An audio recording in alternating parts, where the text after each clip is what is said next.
Selamat pagi, Bapak, Ibu, Saudara yang terkasih. Shalom. Sebelum ibadah pagi ini dimulai, marilah kita hening sejenak untuk mempersiapkan hati kita. Saat hening dipersilahkan.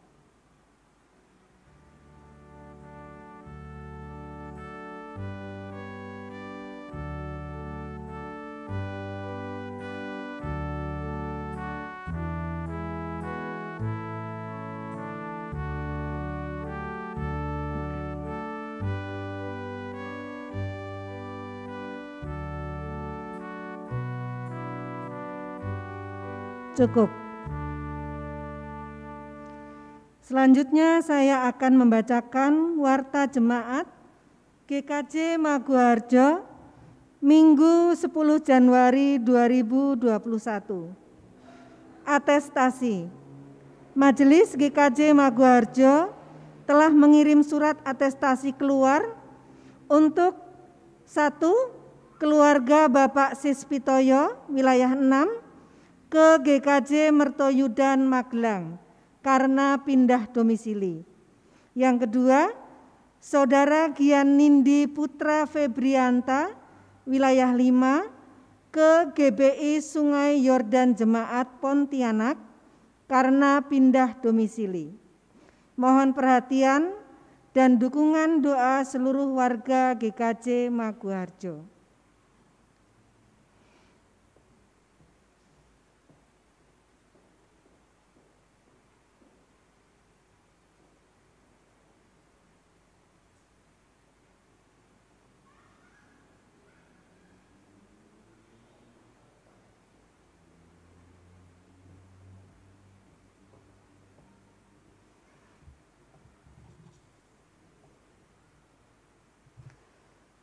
Saudara-saudara yang dikasihi Tuhan, saat ini kita bersama merayakan Epifani, di mana Allah berkenan hadir ke dunia dan menampakkan diri melalui Yesus Kristus, Sang Firman yang hidup.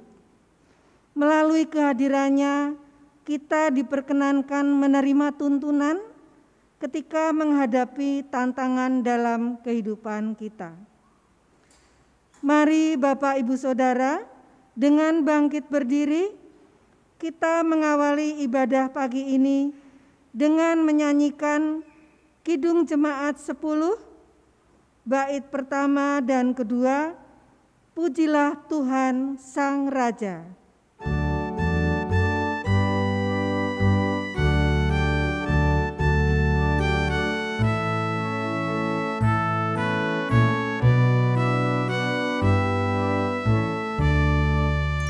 Pujilah Tuhan Sang Raja yang Maha Mulia, segenap hati dan jiwaku, pujilah Dia.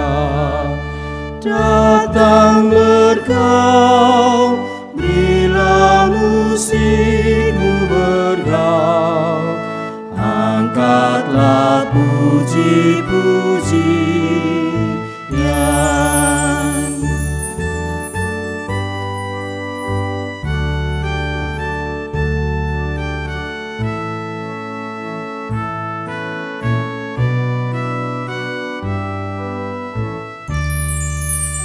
Pujilah Tuhan segala kuasa padanya,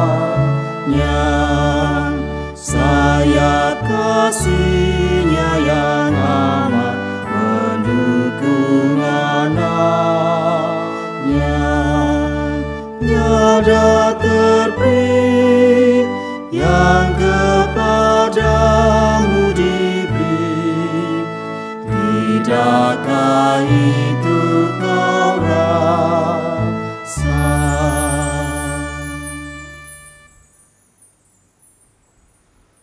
Pertolongan kita adalah di dalam nama Tuhan yang menciptakan langit dan bumi.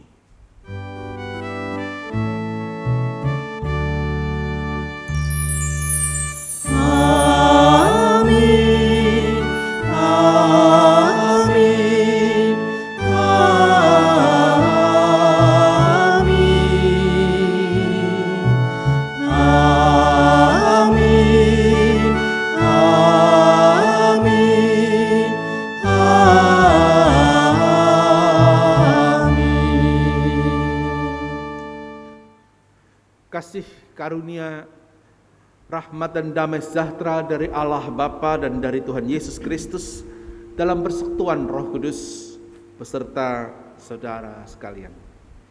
Dan menyertai saudara juga. Dipersilahkan duduk kembali.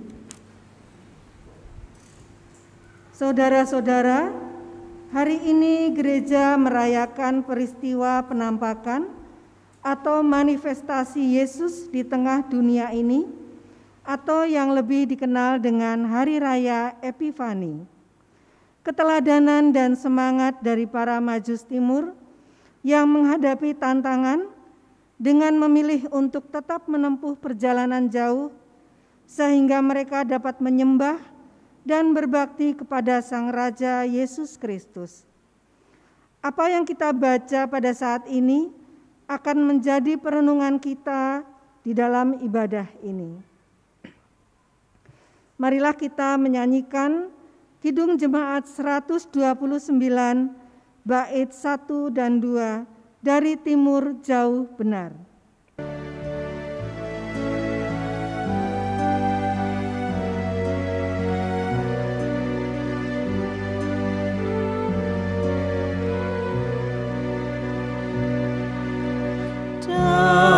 Dari timur jauh benar, kami cari Raja besar. Lewat gurun naik turun, dituntun bintangnya. Oh, bintang pandu yang cerah, bintang Raja mulia, jalan kami kau sinari, langkah kami tuntunlah.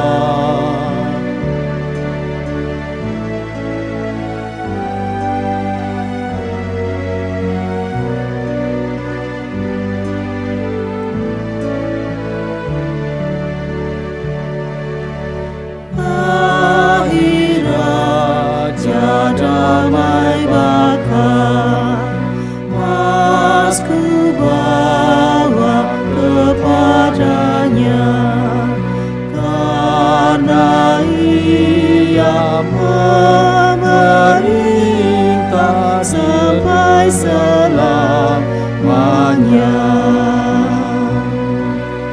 Oh, bintang cerah, bintang Raja mulia, jalan kami kau sinari, langkah kami tuntunlah.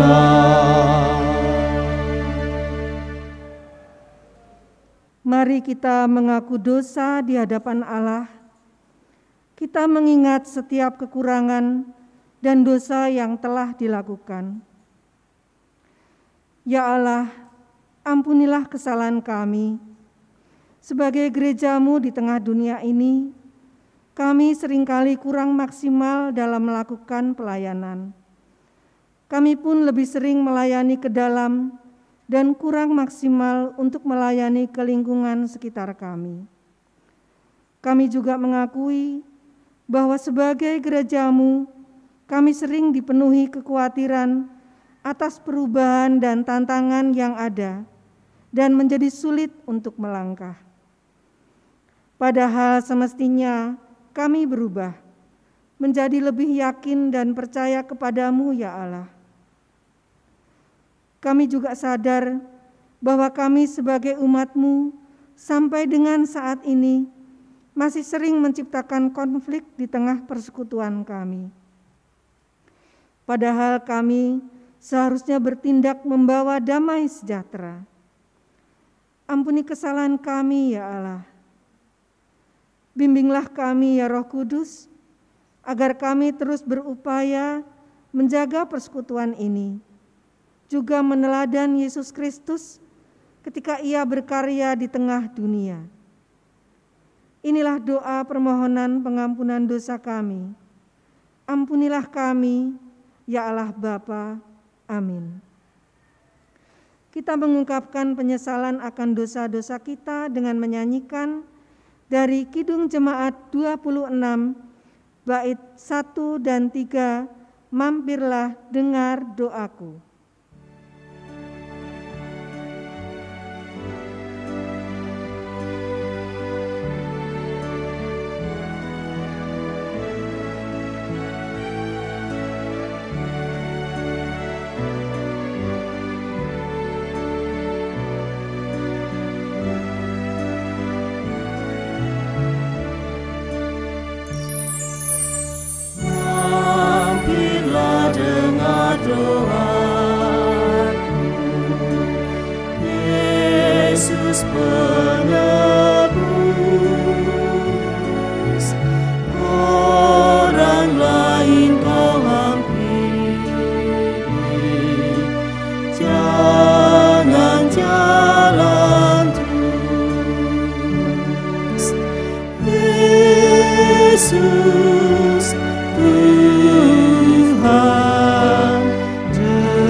Bagi setiap kita yang menyadari dosanya serta berjanji untuk hidup dalam jalan Tuhan, maka terimalah berita anugerah dari Tuhan dengan penuh syukur yang terdapat dalam firman Allah dalam kitab Yeremia 31 ayat 3. Dari jauh Tuhan menampakkan diri kepadanya. Aku mengasihi engkau dengan kasih yang kekal, sebab itu aku melanjutkan kasih setiaku kepadamu. Demikianlah berita anugerah dari Tuhan.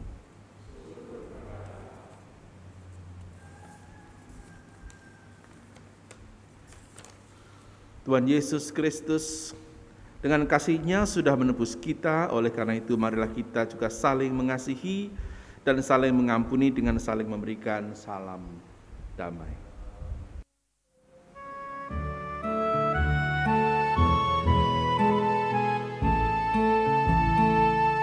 Bersukacitalah selalu, tunjukkan wajah gembiramu. Lihat teman di kanan kiri dan di sekitarmu, berikan salam damai, karena kasih karunia serta pengampunannya diberi. Hiduplah dalam damai, seorang dengan yang lain, itu kehendak Tuhan bagimu. Bersukacitalah selalu, tunjukkan wajah gembiramu.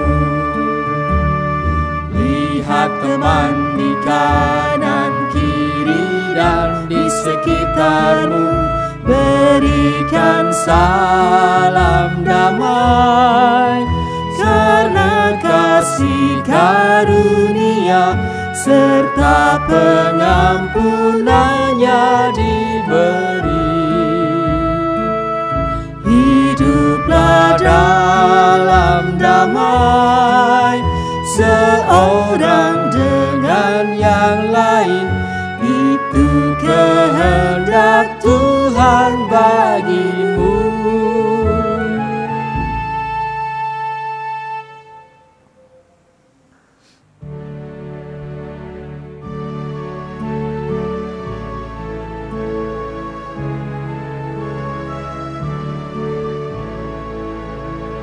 Sabdamu abadi, suluh langkah kami yang mengikutinya, hidup sukacita.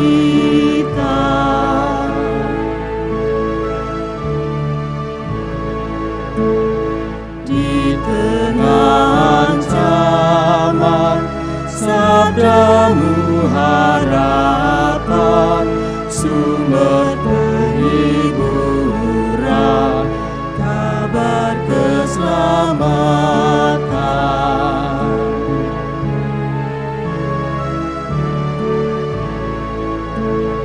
Sabda pengasihan dalam hidup insan, saya pengharapan bila ajal datang. Mari kita berdoa sebelum kita akan membaca firman Tuhan dan merenungkannya.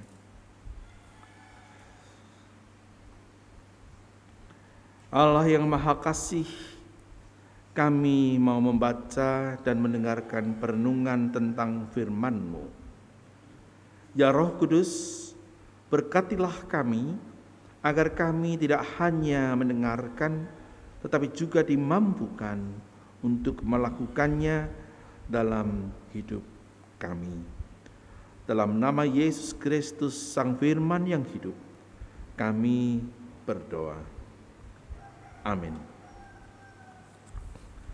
Bacaan kita terambil dari Injil Matius pasal 2 ayat 1 sampai 12.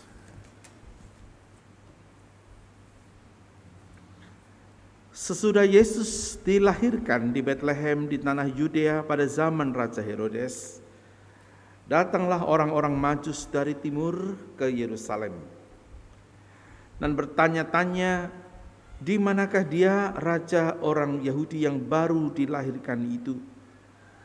Kami telah melihat bintangnya di timur dan kami datang untuk menyembah dia. Ketika Raja Herodes mendengar hal itu, terkejutlah ia beserta seluruh Yerusalem. Maka dikumpulkannya semua imam, kepala dan ahli Taurat bangsa Yahudi. Lalu dimintanya keterangan dari mereka di mana Mesias akan dilahirkan.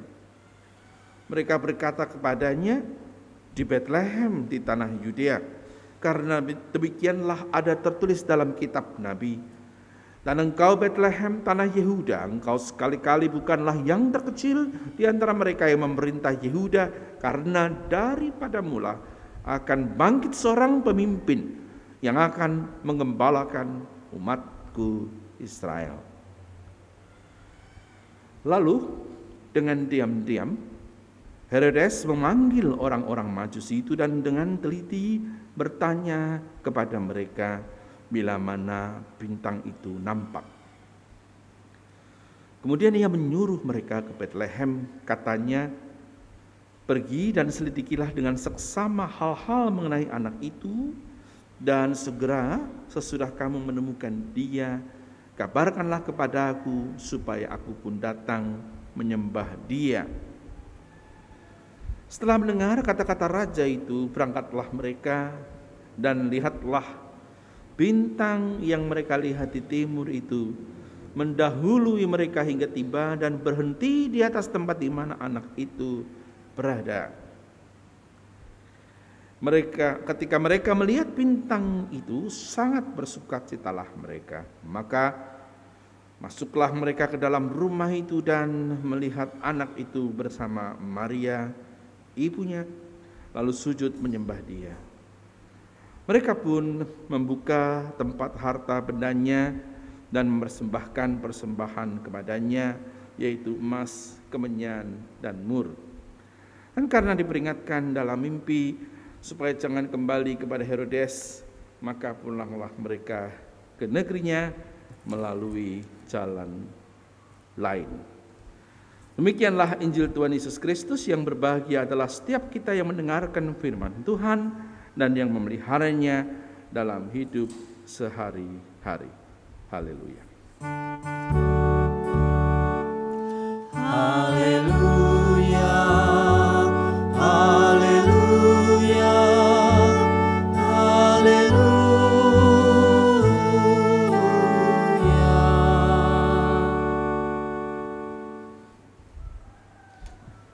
Saudara-saudara yang terkasih, kalau kita membaca kisah tentang Majus, pertanyaan yang muncul seringkali adalah siapa mereka, berapa jumlahnya, kok bisa mereka itu tiba di Bethlehem pakai navigasi bintang apakah?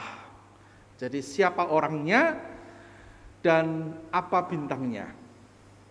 Itu menjadi topik yang seringkali dijawab dengan cepat oleh guru-guru sekolah minggu. Jawabannya biasanya siapa mereka? Ya orang pandai dari daerah timur, jumlahnya 3. Kenapa? Ya karena kadonya 3. Memang kalau kadonya 3 lalu jumlahnya 3 gitu ya. Tapi itulah cara berpikir kita selama ini, juga melihat film juga begitu, gambar-gambar juga begitu, karena hadiahnya itu nanti emas, kemenyan, dan mur, maka pastilah 3. Bahkan dalam tradisi ada namanya. Namanya adalah Melchior, Gaspar, dan Baltasar. Ini tradisi. Tidak ada dalam Alkitab. Dan dalam Alkitab tidak ada kata 3. Itu kita yang mengasumsikan karena hadiahnya 3. Emas, kemenyan, dan mur. Jadi kita bayangkan masing-masing membawa 1 hadiah gitu kira-kira. Nah, kemudian pertanyaan kedua, bintangnya apa? Ini juga ramai. Kalau kita meneliti kemungkinan-kemungkinan dalam buku-buku mengenai tafsir mengenai ini, itu ada minimum 3 jawaban. Jawaban pertama adalah komet. Tapi Anda bisa memprotes ya, komet kok bisa maju mundur gitu kan? Itu kan bintangnya lalu maju lagi gitu ya. Jawaban kedua adalah konjugasi planet Jupiter dan Saturnus. Jawaban kedua tadi ya. Ketiga, supernova, bintang baru. Nah yang manapun kita nggak tahu, dan ada orang-orang yang lalu meneliti kapan terjadi peristiwa di angkasa yang luar biasa, planet atau tadi konjugasi komet, konjugasi planet dan bintang baru. Dan lalu orang menjadi repot karena ternyata tahunnya berbeda-beda dengan asumsi kita tentang Natal. Kemudian orang juga menggunakan teks ini untuk meneliti kapan kira-kira Yesus itu lahir, tahun berapa. Dan memang teks inilah yang dipakai menjadi landasan paling valid untuk menduga bahwa Yesus Tuhan kita itu tanggal berapanya tidak ada yang tahu, tapi tahun berapanya bisa diduga. Opsinya adalah 2 tahun, paling tidak 2 tahun sebelum kematian Herodes. Nah Herodes ini, tokoh di sini Herodes Agung, itu dalam sejarah mati tahun 4 sebelum Masehi. Mati dia. Lalu dia punya anak-anak. Nah, salah satu anaknya memang namanya Herodes. Tapi yang ini The Great Herod, Herodes Agung. Dia punya beberapa, 3 anak, salah satu namanya Herodes. Kita tidak bicarakan anaknya, tapi bapaknya 4 sebelum Masehi. Diduga Yesus lahir paling tidak itu 6 sebelum Masehi. Mengapa? Karena di ayat yang ke-8 ada kalimat begini. Kemudian ia menyuruh mereka ke Bethlehem, katanya, pergi dan selidikilah dengan seksama hal-hal mengenai anak itu, dan segera sesudah kamu menemukan, kabarkanlah kepadaku, supaya aku pun datang menyembah dia. Jadi dia memberitahu mereka untuk datang ke Bethlehem dan meneliti untuk menjawab ayat yang ke-7. Setelah dia memanggil mereka, mereka bertanya dengan teliti kapan bintang itu muncul. Jadi Herodes bertanya kapan bintang itu muncul, tempatnya di Bethlehem. Nah, dengan 2 data ini pergilah. Lalu Herodes memerintahkan, bunuhlah bayi-bayi di bawah umur 2 tahun. Masih ingat ya Bapak Ibu cerita lanjutannya? Jadi dia meneliti kapan bintang itu muncul, lalu dihitung-hitung gitu kira-kira oleh si Herodes. Ketika orang Majus tidak kembali kepadanya, Herodes yang marah, lalu dia memerintahkan membunuh bayi-bayi di Bethlehem yang umurnya tidak lebih dari 2 tahun. Berarti hitung-hitungan Herodes ketika mewawancarai orang Majus ini tidak lebih dari 2 tahun. Setelah itu dia mati. Jadi para ahli mengatakan mungkin Yesus itu lahirnya 6 sebelum Masehi. Atau bisa juga 5 atau mungkin 4, tapi paling mungkin adalah 6 karena Herodes menghitung dan menentukan kira-kira umur bayi-bayi yang harus dibunuh adalah 2 tahun. Saudara-saudara, teks ini memang mengenai siapa mereka kita tidak tahu persis kecuali mengatakan magoi, jamak. Jumlahnya 3 tidak tahu kita. Yang pasti tidak 1 karena dipakai kata oi dalam bahasa Yunani itu berarti jamak, orang-orang Majus. Bintang apa kita tidak persis tahu.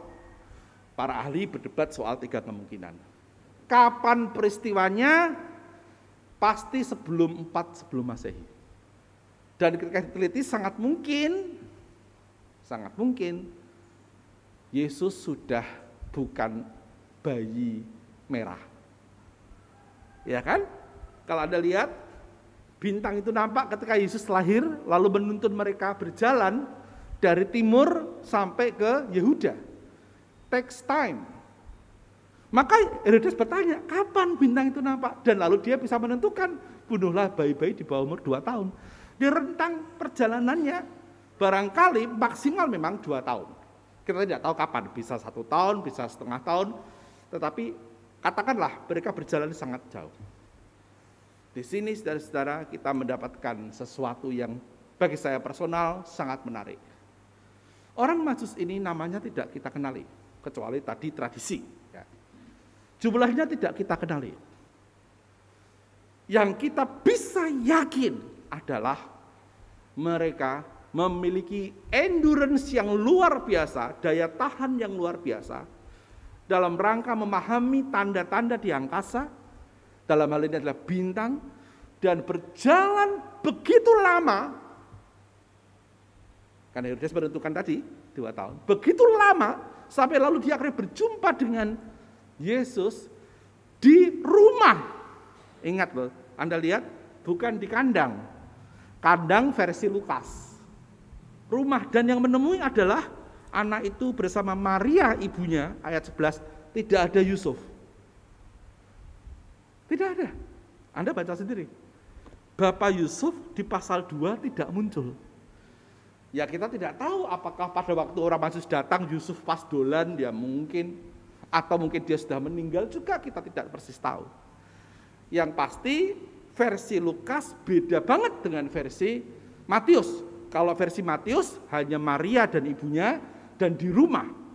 Versi Lukas, gembala, bukan Majus, bertemu dengan mereka di, ada yang bilang di kandang, kata kandang tidak ada sebetulnya, yang adalah kata palungan, patne, jadi kata lumati dalam bahasa Yunani bisa berarti ruangan keluarga, Selain tempat penginapan bisa berarti ruangan keluarga. Di situ ada tempat ternak. Yang pasti gembala tidak pernah bertemu Majus. Majus punya teologi sendiri. Jadi ketika Matius menceritakan soal Majus, teologinya itu beda dengan teologi Lukas. Katakanlah kalau gembala kita selalu mendapat tekanan soal kesederhanaan orang yang lalu dijumpai malaikat berjumpa dengan Yesus yang baru lahir. Di Matius, ini bukan orang sederhana. Ini orang pintar, kaya, tentu saja. Bayangkan mereka bisa menempuh perjalanan sekian lama. Kalau tidak kaya dari mana mereka? Dan mereka pasti pintar karena bisa membaca tanda-tanda dan mengartikannya. Jadi ini versi lain daripada Lukas. Yang ditemui adalah anak itu, dipakai kata anak, bukan lagi bayi, berserta ibunya, bapaknya tidak ada. Ada kesan bahwa di sini memang Yusuf hilang. Kita lalu mendapat kesan bahwa jangan-jangan memang yang ditemui ini bukan lagi bayi oek-oek.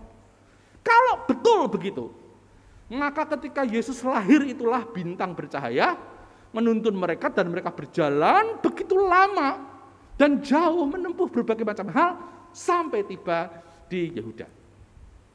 Teladan para Majus adalah teladan endurance, keteguhan, ketekunan untuk merindukan Tuhan dan terarah pada pimpinan Tuhan. Dua kata kunci. Kerinduan, mereka ingin bertemu dengan raja itu dan diarahkan. Mereka mengarahkan diri pada jalannya bintang. Logika mereka menuntun mereka ke kerajaan, logis sekali. Walaupun hampir ditipu oleh Herodes dengan kalimat nanti bilang supaya ikut menyembahnya padahal mau membunuhnya. Tapi lihatlah kemudian mereka dituntun bintang itu kembali. Mereka senang sekali melihat bintang itu. Ada lihat bacaan kita. Bintang itu berhenti tepat di tempat di mana anak itu berada. Setelah itu karena dipimpin oleh pimpinan mimpi. Di sini Tuhan bicara melalui mimpi pada mereka supaya jangan kembali ke Herodes, mereka pergi pulang mulai jalan lain. Jadi tipenya adalah kerinduan untuk menemukan apa yang mereka maknai sebagai raja baru lahir dan ketertuntunan, keterarahan hidup yang diarahkan oleh jalan pimpinan Allah. Saudara-saudara, orang yang hidupnya dipenuhi kerinduan dan keterarahan, mancer, bisa berjumpa dengan Tuhan. Itu yang saya kira mau dikatakan oleh teologi Matius mengenai teofani ini, minggu teofani. Teofani berarti penampakan Allah, theos dan fanim, wajah Allah. Pesannya sederhana sebetulnya. Jika engkau hendak berjumpa dengan Tuhan, milikilah kerinduan satu pihak dan hati yang terarah dengan tulus kepadanya. Herodes punya kerinduan untuk berjumpa, tapi dia hendak membunuh. Kerinduan semacam ini palsu dan busuk. Tidak pernah dalam sejarah Herodes Agung berjumpa Yesus. Orang Majus berjumpa. Kalau kita lihat tipe mereka sebagai orang-orang yang membaca tanda-tanda di langit, ini pasti pintar. Maka saudara, ingin saya perkenalkan model-model spiritualitas. Mereka ini kelompok, kalau boleh dibaca, yang namanya reason inquiry. Ada 6 jenis spiritualitas manusia. Kita bisa punya minimum 1, bisa lebih dari 1, tapi minimum 1. Secara singkat supaya Bapak Ibu bisa merasakan spektrumnya dan kemudian mendapat intinya. Orang Majus jelas reason inquiry, yakni orang yang menggunakan daya nalar, daya pikirnya, kegelisahan akademisnya, kegelisahan olah pikir untuk memikirkan misteri-misteri hidup, realitas hidup ini. Orang seperti itu gayanya mengalami Allah lewat pengolahan pikiran. Itu kalau di jemaat orangnya suka PA. Kalau ada khotbah dia nyatetin. Nanti tanya Pak Heru, habis pulang, Pak Pendeta tadi apa? Saya baca di internet begini, di buku gini, tadi khotbahnya gitu, gimana Pak? Orangnya suka gitu. Kalau PA dia sering kesempatan bertanya, dia akan tanya. Saya bertanya 3 Pak. 3, 1A, 1B, 2A, 2B gitu lah. Ada orang tipe gitu ya. Jadi kalau yang mimpin PA enggak siap, kedapatan orang itu datang di PA, stres itu yang mimpin. Wah, bapak kuwi teko, mesti takon, dan takonnya angel, dan oke. Loh, itu dia sungguh-sungguh. Ada tipe orang yang mengalami Tuhan lewat penalaran begitu. Tidak harus teologi. Anda dokter, menjadi dokter yang sungguh-sungguh meneliti manusia, lalu bisa mengalami Allah. Bisa. Anda apa sajalah, insinyur berbidang apapun, tapi Anda menggunakan nalar Anda untuk lalu bertemu dengan keterpesonaan. Ya Tuhan, betapa luar biasa Engkau. Nah, itu namanya reason inquiry. Ada tipe lain, sacred rites. Sacred rites itu mengalami Tuhan lewat ritual. Jadi misalnya pendeta mengangkat tangan begini, pulanglah dalam damai gitu. Itu jemaat dulu itu begini nih. GKJ ya nyapu rancang ngaten nggih. Sekarang tuh beberapa gini kan. Itu pasti karena asumsinya tangannya pendeta ini berkate, terimalah, terus dia monggo Gusti gitu. Dia menghayati. Loh, itu mungkin tipenya tipe secret rites. Dia menikmati kalau dibilang Minggu Advent warnanya ungu, dia ungu semua. Nggak usah disuruh, dia menghayati. Kalau teman-teman Katolik masuk gereja, ambil air suci, menghayati betul. Sungguh sakramen roti diambil berkah dalam ya, tubuh Kristus, amin. Orang Protestan kadang-kadang agak sembarangan ya. Masuk gereja, ambil warta gereja. Delok, saya khotbah sapa? Iku meneh bosen aku. Ngono nang Protestan. Persembahane piro malah ngono. Tapi ada juga yang tidak ya. Kalau ketemu Pak Heru salaman, wah, matur nuwun Pak Pendeta. Wah, salamane Pak Heru iki sangat sekti. Ngono kuwi ada. Itu sacred rites. Menikmati warna-warni liturgi, bau-bauan, kalender liturgi, itu orang mengalami Allah lewat itu. Ada. Yang ketiga, devosi. Devosi itu saleh. Jangan tanya dia mengenai teologi, apa arti teofani, dia nggak terlalu pusing. Yang penting, aku mbek Gusti Allah iku raket, rumaket gitu. Rasanya itu indah. Gusti Yesus itu manis. Dia biasanya berdoa rutin, bangun tidur berdoa, mau makan berdoa, habis makan berdoa, berangkat kerja berdoa, sampai kantor berdoa, pulang berdoa, baca Alkitab rutin, Matius sampai Wahyu PB, PL Kejadian sampai Paleaki, begitu tekan bilangan jane bosen. Apa iki sini? Tapi dia terus baca. Kenapa? Baca kitab suci, doa tiap hari, doa tiap gitu. Orangnya rajin, pokoknya begitu. Kalau tidur malam lupa berdoa, mimpi buruk. Dia bangun sebentar, oh aku durung dongo. Gusti berdoa begitu terus amin buk langsung ngorok grog. Saleh. Dia paling senang berita anugerah.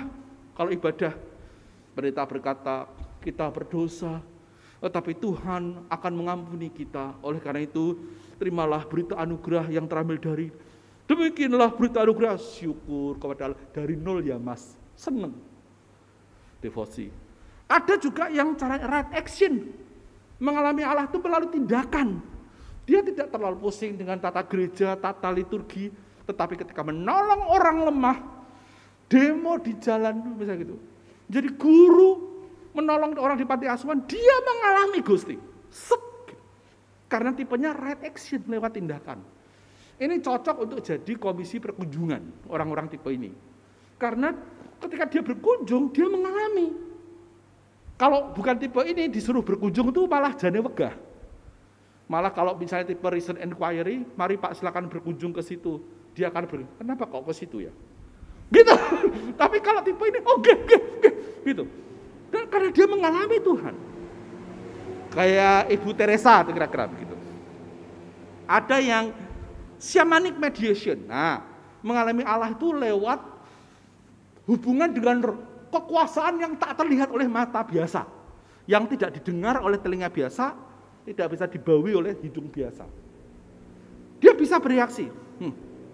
Ada daya-daya tertentu. Maka terus dia suka kesembuhan ilahi gitu. Bahasa roh. Trip to heaven, nah gitu-gitu ya. Terus pokoknya berrelasi dengan yang adikodrati. Ada tipe gitu. Biasanya teman-teman gereja karismatik atau Pantekosta. Kalau GKJ tidak terlalu di ibadah umum ya. Mungkin personal ada. Tapi ini namanya syamanik. Yang terakhir namanya mystical quest. Mengalami Gusti Allah dalam topo gentur, baik topo nyepi maupun topo rame. Tapi yang pasti dia menunggu momen di mana tinar buko, biak gitu. Mengalami Tuhan begitu rupa, dia menolak hal-hal yang dia bilang duniawi, dia menjaga hatinya murni sampai tiba momen mengalami Tuhan. Namanya mystical quest. Bisa di biara yang sepi, bisa topong rame di dunia ini. Nah, mana tipe Anda bisa langsung merasa? Pasti punya satu minimum, bisa dua, bisa tiga. Orang Majus tipe mana? Dengan cepat, kalau boleh saya letakkan mereka reason inquiry. Udah pasti. Karena mereka menafsirkan tanda-tanda, jadi ada orientasi akal budi, dan dengan itu dia jalan, dia yakin dengan itu artinya ini gitu. Dia jalan terus. Logika mereka membawa mereka ke istana, logis sekali. Karena arti dari tanda itu adalah raja. Di mana raja lahir kalau bukan di istana? Walaupun ternyata ini raja istimewa, bukan Wangsa Herodes. Itu soal lain. Tapi dia menggunakan itu. Hampir salah, hampir bisa ditipu oleh Herodes. Tetapi lihat, Tuhan menolong mereka lewat bintang dan mimpi, sehingga mereka bertemu dengan Yesus, dan Yesus tidak perlu bertemu dengan Herodes untuk dibunuh. Saudara-saudara, membaca kisah ini di Minggu Teofani, penampakan ilahi, menyadarkan saya, paling tidak semoga juga Anda, bahwa jika kita hendak berjumpa dengan Teofani, wajah Allah, tipenya terserah.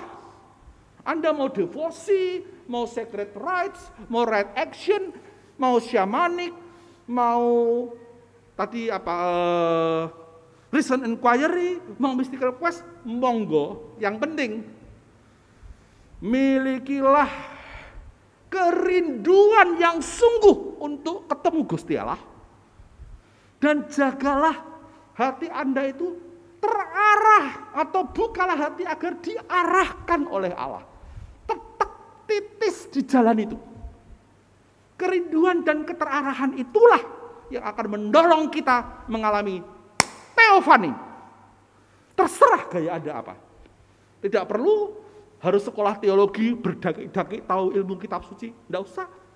Anda cukup menjadi warga biasa saja. Tetapi kerinduannya dijaga betul. Keterarahan hati mancar Gusti betul. Memang orang semacam ini, dalam teks ini orang Majus, bisa saja hampir ditipu. Herodes hampir menipu mereka, bukan? Bisa saja. Artinya kita tidak lalu kebal dari bahaya. Tapi orang semacam ini, kalau toh mengalami bahaya, akan dijaga oleh pemeliharaan ilahi. Orang Majus dijaga oleh Allah melalui mimpi agar tidak kembali ke Herodes. Orang Majus mendapatkan bintang yang kembali bergerak dari istana Herodes ke Bethlehem. Milikilah kerinduan yang sungguh dan pancar, keterarahan hati yang bagus. Dengan demikian, itu bagian kita, bagian Allah akan menolong kita untuk memberikan kepada kita guidance-nya. Jadilah peka akan petunjuk ilahi. Jadilah peka akan cara Allah meneguhkan kita. Yang penting adalah kerinduan itu dijaga. Justru di tengah-tengah situasi yang sulit, yang penuh dengan perjuangan, seperti masa pandemi sekarang ini. Ketika orang meragu di mana Tuhan, kok pandemi nggak selesai-selesai. Ibu saya 78 tahun berkali-kali bertanya pertanyaan itu, termasuk tadi sebelum saya kesini. Kok kenapa tidak selesai-selesai? Kenapa? Kok Tuhan itu tidak menghilangkan gitu loh? Nah, ini ceramah teodise 2 sesi untuk ibu saya sebetulnya nanti malam. Tapi kira-kira itulah. Kita mungkin masih bertanya begitu. Jawaban teks Majus adalah memang akan ada Herodes, akan ada malam gulita, akan ada tempuhan ratusan kilometer seperti dialami Majus. Itu realitas. Di tengah-tengah realitas itu, kalau mau jumpa Tuhan, kembangkan selalu hati yang merindu dan hati yang mancar Gusti Allah. Maka Allah dalam tarian Providentia Dei, pemeliharaan ilahi, akan merangkul kita menari bersama Dia. Apapun tipe Anda, siapapun Anda, Majus atau mungkin sesederhana gembala, monggo kerso, terserah. Yang penting, jika mau jumpa Tuhan, jaga kerinduan menyala-nyala, jaga keterarahan pada Gusti, mancer persis, jangan belok, jangan bengkok, terus saja di tengah-tengah segala macam situasi yang gelap ini. Somehow, suatu saat, entah dengan cara apapun, Anda akan merasa, Anda mengalami Tuhan menampakkan wajahnya kepadamu. Teofani menjadi kenyataan dalam hidup kita sehari-hari, walaupun Anda dan saya bukan orang Majus. Kita mungkin bukan siapa-siapa, tetapi keterarahan dan kerinduan akan menghantar kita mengalami pengalaman Majusi, yakni pengalaman berjumpa Tuhan yang menunjukkan wajahnya pada kita. Amin.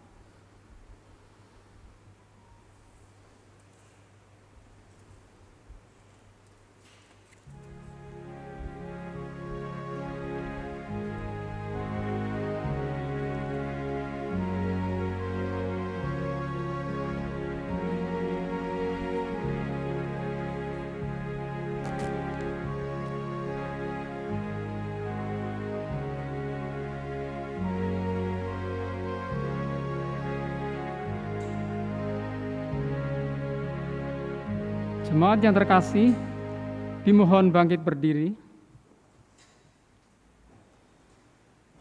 Dengan sikap sempurna, marilah bersama dengan umat Tuhan di segala abad dan tempat, kita mengucapkan pengakuan iman rasuli yang berbunyi demikian.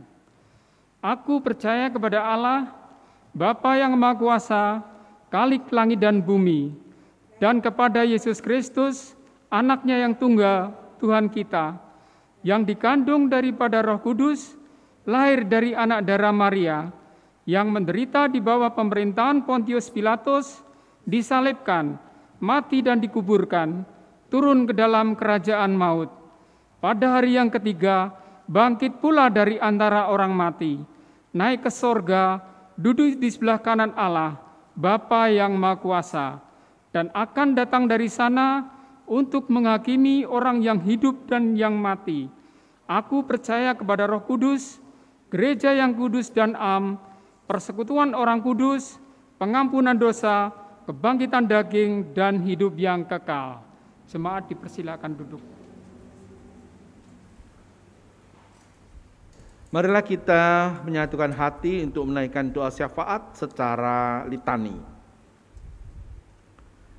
Allah Bapa kami di surga, dalam rangka hidup bersama dalam keberagaman di Indonesia, mampukanlah kami sebagai gereja-Mu untuk menghadapi tantangan masa kini, untuk terus menjadi berkat, sehingga kami dapat terus memuliakan nama-Mu.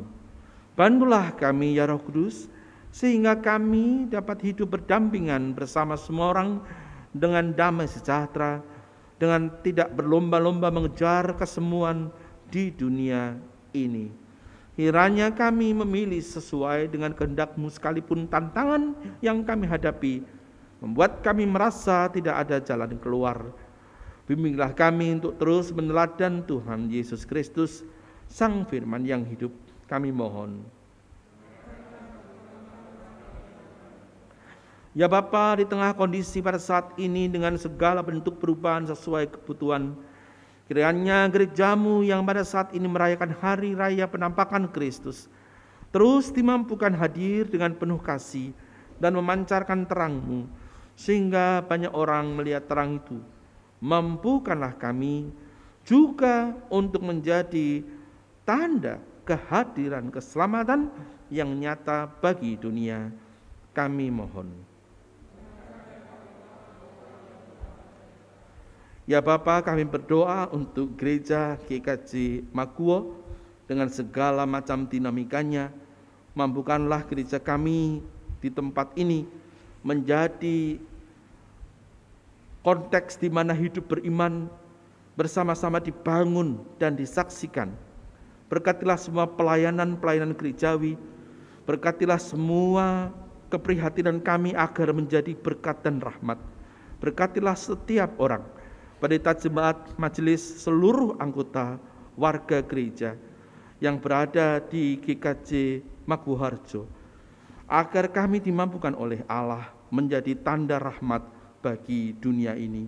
Dengarkanlah doa kami ya Tuhan. Kami berdoa di dalam nama Yesus Kristus Putra-Mu yang telah mengajarkan kepada kami doa indah, doa Bapa kami. Demikian.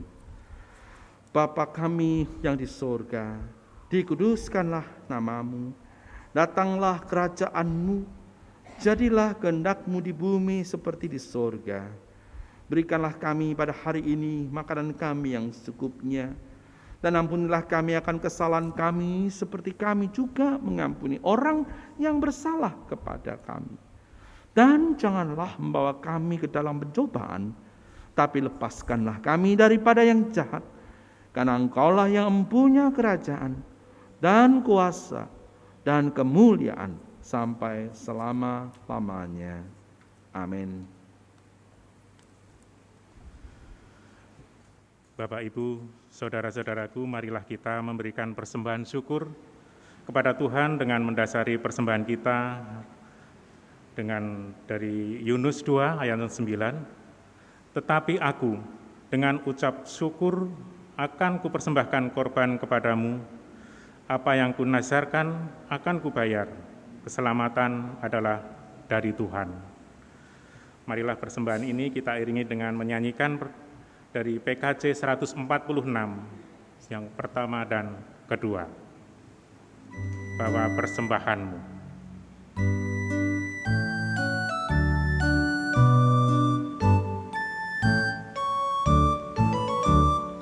Bawa persembahanmu dalam rumah Tuhan dengan rela hatimu. Janganlah jemu, bawa persembahanmu, bawa dengan suka, bawa persembahanmu, tanda sukacitamu, bawa persembahanmu, ucaplah syukur.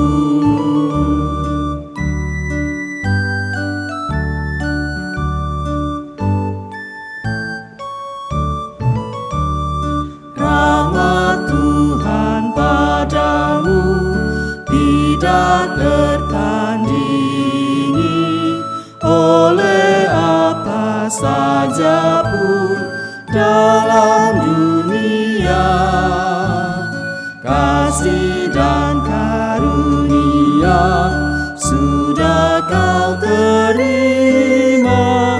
Bawa persembahanmu, tanda sukacitamu, bawa persembahanmu, ucaplah syukur. Mari persembahan ini kita aturkan di dalam doa. Kami mohon untuk berdiri.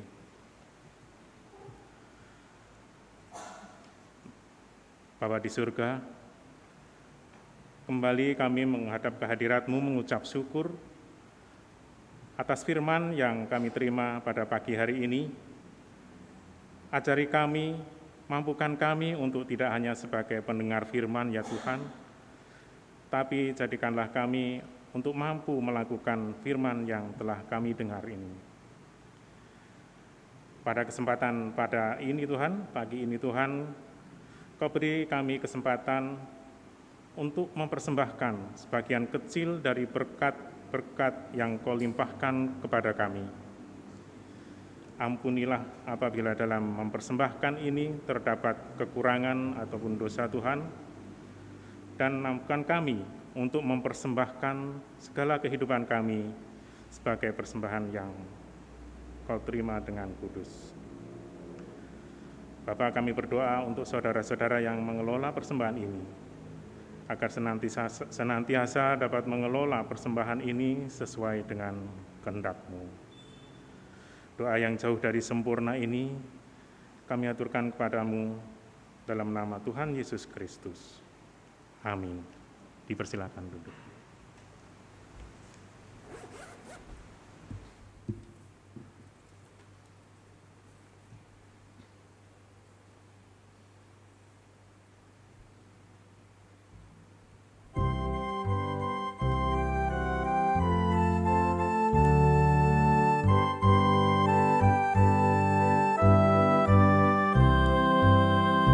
Sungguh inginkan kau lakukan hal besar, jangan tunggu tiba saatnya.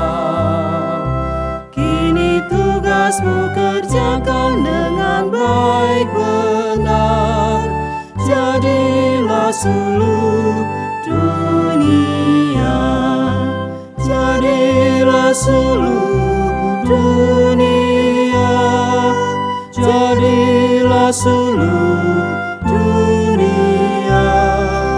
Mungkin ada yang terhibur karena sinarnya, jadilah seluruh dunia.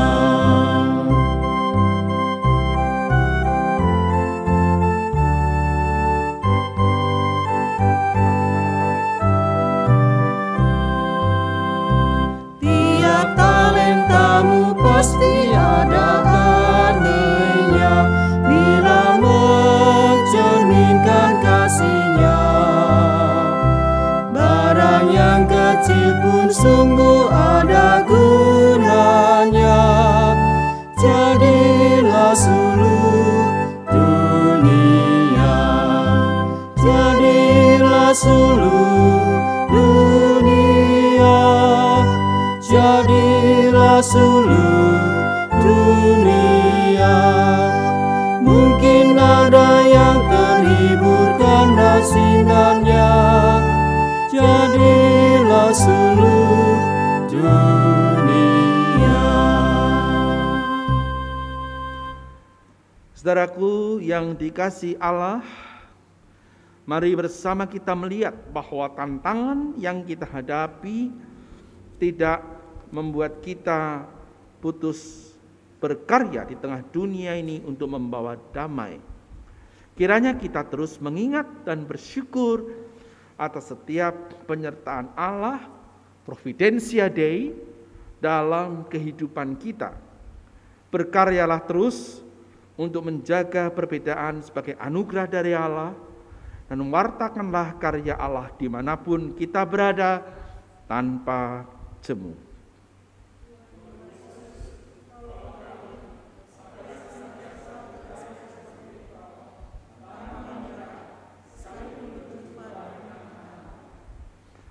Arahkanlah hatimu kepada Tuhan. Jadilah saksi Kristus. Terpujilah Allah Bapa, Anak, dan Roh Kudus. Kini pergilah dalam damai sejahtera, lanjutkanlah hidup, keteraraan dan kerinduan hatimu, dan terimalah berkat dari Tuhan. Tuhan memberkati engkau dan melindungi engkau. Tuhan menyinari engkau dengan wajah-Nya dan memberi engkau kasih karunia. Tuhan menghadapkan wajah-Nya kepadamu dan memberi engkau damai sejahtera. Amin.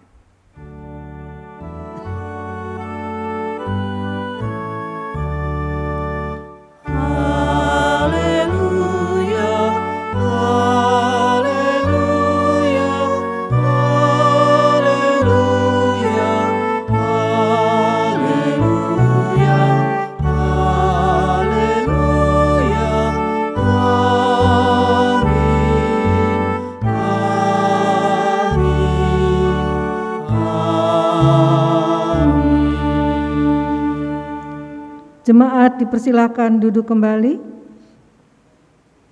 Diberikan waktu untuk berdoa secara pribadi.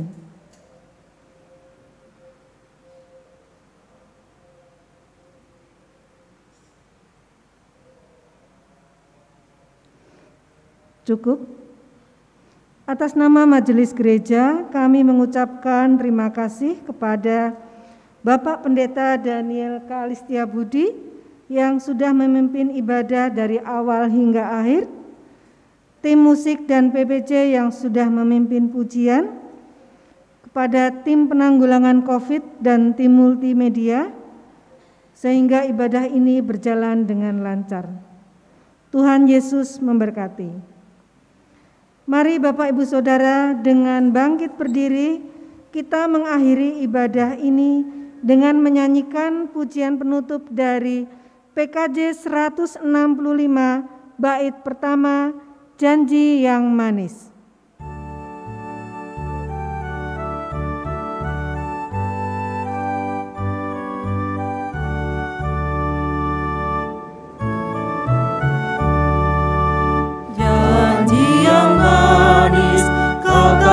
Lupakan, tak terombang-ambing lagi jiwaku.